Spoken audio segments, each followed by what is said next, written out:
Assalamualaikum warahmatullahi wabarakatuh.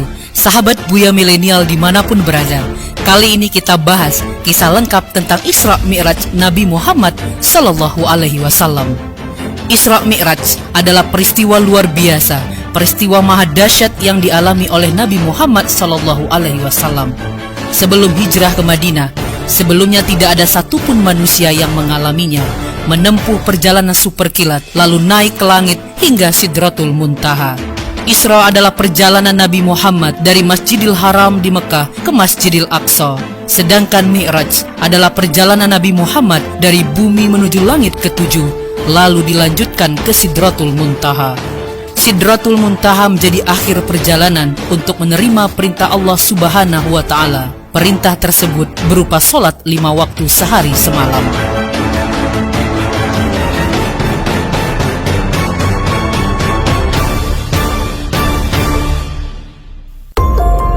Kaum Quraisy saat itu menjadikan pengalaman Nabi ini sebagai bahan olok-olok, sambil mengatakan tidak mungkin perjalanan sejauh itu ditempuh dalam semalam.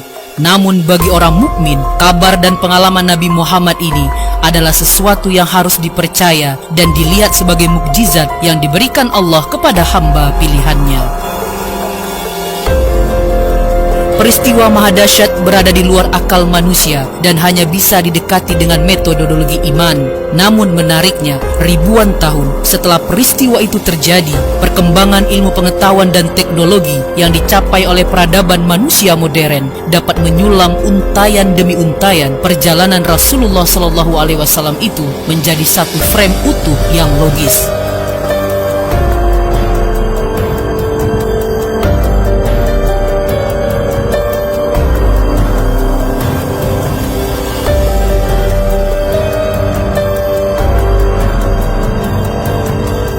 Jarak Mekah dan Yerusalem yang begitu jauh, lebih kurang 1234 km atau lebih kurang 767 mil, hanya ditempuh dalam waktu satu malam adalah sesuatu yang mustahil.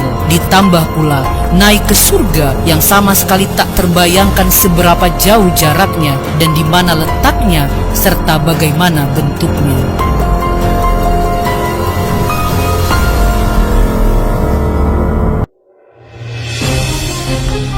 Dahulu kala, orang-orang Arab Quraisy hanya mengenal unta dan kuda sebagai alat transportasi. Selain kedua hewan itu, mereka juga biasa menggunakan keledai sebagai pengangkut barang. Belum dikenal dan belum ditemukan alat transportasi canggih seperti pesawat terbang atau pesawat luar angkasa, aerospace, yang dapat mengantarkan seseorang dari satu tempat ke tempat lain yang jauh dalam waktu singkat. Tanpa suatu alat transportasi khusus, mustahil Isra Mi'raj dapat terjadi. Dan sudah pasti jawabannya bukanlah dengan menunggangi unta, apalagi pesawat terbang. Allah Subhanahu wa Ta'ala telah mendatangkan seekor hewan putih untuk menjadi tunggangan Nabi Shallallahu Alaihi Wasallam selama perjalanan, yaitu buraq. Buraq satu akar kata dengan baq yang artinya kilat. Buraq bukanlah pesawat terbang atau UFO, Unidentified Flying Object, atau benda terbang tak dikenal.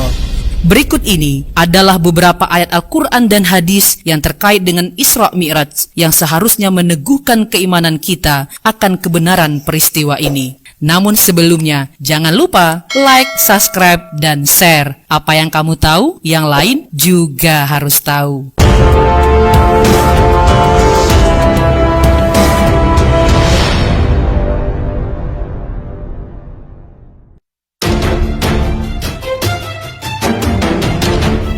Secara umum, kisah yang menakjubkan ini disebutkan oleh Allah Azza wa Jalla dalam Al-Quran dalam firman-Nya, Maha suci Allah telah memperjalankan hambanya pada suatu malam dari Masjidil Haram ke Masjidil Aqsa yang telah kami berkahi sekelilingnya agar kami perlihatkan kepadanya sebagian dari tanda-tanda kebesaran kami. Sesungguhnya dia adalah maha mendengar lagi maha melihat. Quran Surat Al-Isra ayat 1.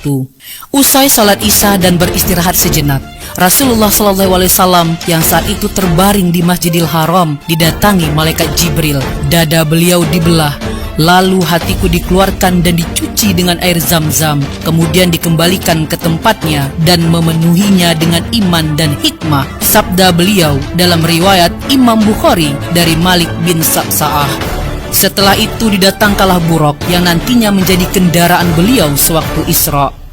Adapun rincian dari urutan kejadiannya banyak terdapat dalam hadis yang sahih dengan berbagai riwayat. Syekh Albani rahimahullah dalam kitab beliau yang berjudul Al-Isra wal Mi'raj menyebutkan 16 sahabat yang meriwayatkan kisah ini. Mereka adalah Anas bin Malik, Abu Zar, Malik bin Sa'sa'ah, Ibnu Abbas, Jabir, Abu Hurairah, Ubay bin Ka'ab, Buraidah ibnu Husayb al-Aslami, Huzaifah ibnu Yaman, Shaddad bin Aus, Suhaib, Abdurrahman bin Qurat, Ibnu Umar, Ibnu Mas'ud, Ali, dan Umar radhiyallahu anhum ajma'in. Di antara hadis sahih yang menyebutkan kisah ini adalah hadis yang meriwayatkan oleh Imam Muslim dan sahihnya dari sahabat Anas bin Malik. Dari Anas bin Malik radhiyallahu anhu bahwa Rasulullah SAW bersabda, "Didatangkan kepadaku Buraq, yaitu hewan putih yang panjang, lebih besar dari keledai dan lebih kecil dari bagal. Dia meletakkan telapak kakinya di ujung pandangannya, maksudnya langkahnya sejauh pandangannya. Maka saya pun menungganginya sampai tiba di Baitul Maqdis. Lalu saya mengikatnya ke tempat yang digunakan untuk mengikat tunggangan para nabi. Kemudian saya masuk ke masjid dan salat 2 rakaat kemudian keluar. Kemudian datang kepadaku Jibril alaihissalam dengan membawa bejana berisi khamar dan bejana berisi air susu. Aku memilih bejana yang berisi air susu. Jibril kemudian berkata, engkau telah memilih yang sesuai fitrah." Naik ke langit pun dimulai. Kemudian Jibril naik bersamaku ke langit pertama, dan Jibril meminta dibukakan pintu. Maka dikatakan kepadanya, "Siapa engkau?" Dia menjawab, "Jibril." Dikatakan lagi, "Siapa yang bersamamu?" Dia menjawab, "Muhammad." Dikatakan, "Apakah dia telah diutus?" Dia menjawab, "Dia telah diutus." Maka dibukakan bagi kami pintu langit, dan saya bertemu dengan Adam. Beliau menyambutku dan mendoakan kebaikan untukku. Kemudian kami naik ke langit kedua. Lalu Jibril alaihissalam meminta dibukakan pintu. Maka dikatakan kepadanya, "Siapa engkau?" Dia menjawab, "Jibril." Dikatakan lagi, "Siapa yang bersamamu?" Dia menjawab, "Muhammad." Dikatakan, "Apakah dia telah diutus?" Dia menjawab, "Dia telah diutus." Maka dibukakan bagi kami pintu langit kedua, dan saya bertemu dengan Nabi Isa bin Maryam dan Yahya bin Zakaria salawatullahi alaihima. Beliau berdua menyambutku dan mendoakan kebaikan untukku. Kemudian Jibril naik bersamaku ke langit ketiga, dan Jibril meminta dibukakan pintu. Maka dikatakan kepadanya, "Siapa engkau?" Dia menjawab, "Jibril." Dikatakan lagi, "Siapa yang bersamamu?" Dia menjawab, "Muhammad." Dikatakan, "Apakah dia telah diutus?" Dia menjawab, "Dia telah diutus." Maka dibukakan bagi kami pintu langit ketiga, dan saya bertemu dengan Yusuf alaihissalam, yang beliau telah diberi separuh dari kebagusan wajah. Beliau menyambutku dan mendoakan kebaikan untukku. Kemudian Jibril naik bersamaku ke langit keempat, dan Jibril meminta dibukakan pintu. Maka dikatakan kepadanya, "Siapa engkau?" Dia menjawab, "Jibril." Dikatakan lagi, "Siapa yang bersamamu?" Dia menjawab, "Muhammad." Dikatakan, "Apakah dia telah diutus?" Dia menjawab, "Dia telah diutus." Maka dibukakan bagi kami pintu langit keempat, dan saya bertemu dengan Idris alaihissalam. Beliau menyambutku dan mendoakan kebaikan untukku. Allah berfirman yang artinya, "Dan kami telah mengangkatnya ke martabat yang tinggi." Maryam ayat 57.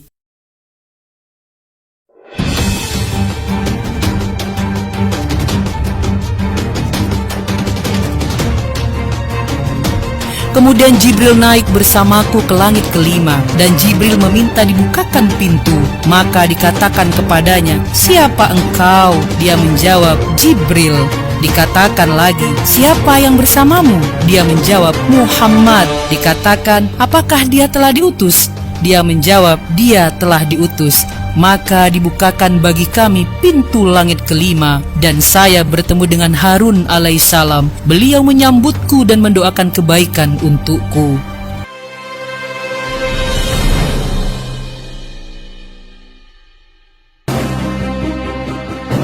Kemudian Jibril naik bersamaku ke langit ke-6 dan Jibril meminta dibukakan pintu. Maka dikatakan kepadanya, "Siapa engkau?" Dia menjawab, "Jibril." Dikatakan lagi, "Siapa yang bersamamu?"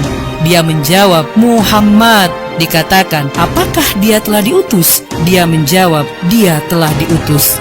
Maka dibukakan bagi kami pintu langit dan saya bertemu dengan Musa. Beliau menyambutku dan mendoakan kebaikan untukku. Kemudian Jibril naik bersamaku ke langit ke-7 dan Jibril meminta dibukakan pintu. Maka dikatakan kepadanya, "Siapa engkau?" Dia menjawab, "Jibril." Dikatakan lagi, "Siapa yang bersamamu?" Dia menjawab, "Muhammad." Dikatakan, "Apakah dia telah diutus?" Dia menjawab, "Dia telah diutus." Maka dibukakan bagi kami pintu langit ke-7 dan saya bertemu dengan Ibrahim. Beliau sedang menyandarkan punggungnya ke Baitul Ma'mur. Setiap hari masuk ke Baitul Ma'mur 70.000 malaikat yang tidak kembali lagi.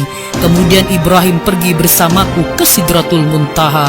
Ternyata daun-daunnya seperti telinga-telinga gajah dan buahnya seperti tempayan besar. Tatkala dia diliputi oleh perintah Allah, dia pun berubah sehingga tak ada seorang pun dari makhluk Allah yang sanggup menggambarkan keindahannya. Lalu Allah mewahyukan kepadaku apa yang dia wahyukan.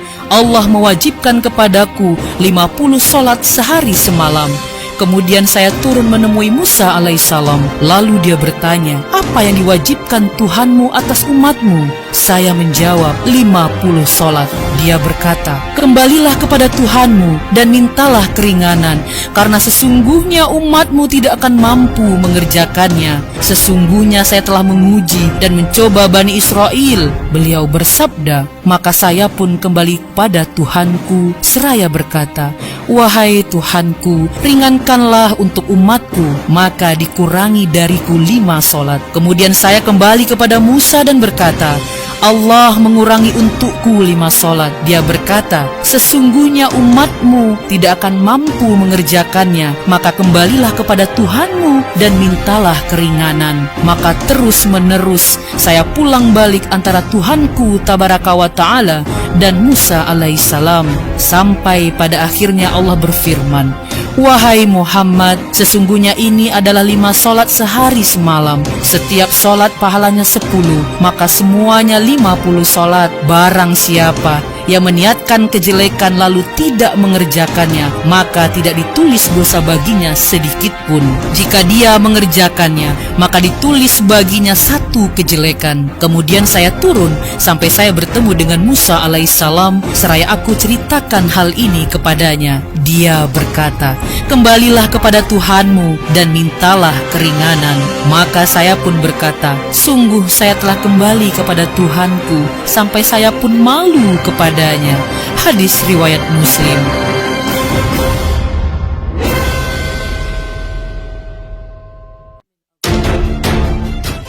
Dikisahkan dalam sebuah riwayat bahwa setelah peristiwa Isra Mi'raj, orang-orang musyrikin datang menemui Abu Bakar Siddiq radhiyallahu anhu. Mereka mengatakan, "Lihatlah apa yang telah diucapkan temanmu, yakni Muhammad sallallahu alaihi wasallam." Abu Bakar berkata, "Apa yang beliau ucapkan?" Orang-orang musyrik berkata, "Dia menyangka bahwasanya dia telah pergi ke Baitul Maqdis dan kemudian dinaikkan ke langit, dan peristiwa tersebut hanya berlangsung 1 malam." Abu Bakar berkata, "Jika memang beliau yang mengucapkan, maka sungguh berita tersebut benar sesuai yang beliau ucapkan, karena sesungguhnya beliau adalah orang yang jujur." Orang-orang musyrik kembali bertanya, "Mengapa demikian?" Abu Bakar menjawab, "Aku membenarkan seandainya berita tersebut lebih dari yang kalian kabarkan. Aku membenarkan berita langit yang turun kepada beliau. Bagaimana mungkin aku tidak membenarkan beliau tentang perjalanan ke Baitul Maqdis ini?" Hadis diriwayatkan oleh Imam Hakim Al-Mustadrak dari Aisyah radhiyallahu anha. Perhatikan bagaimana sikap Abu Bakar radhiyallahu anhu terhadap berita yang datang dari Nabi Shallallahu Alaihi Wasallam. Beliau langsung membenarkan dan mempercayai berita tersebut. Beliau tidak banyak bertanya, meskipun peristiwa tersebut mustahil dilakukan dengan teknologi pada saat itu. Begitu pula sampai akhir zaman ini, belum ada teknologi yang mampu menandingi peristiwa maha dahsyat tersebut. Hendaknya kita meneladani sifat para sahabat radhiyallahu anhum terhadap berita dari Allah dan Rasul-Nya. Semoga kita semakin kuat keimanan kepada Allah Subhanahu wa Ta'ala. Wassalamualaikum warahmatullahi wabarakatuh.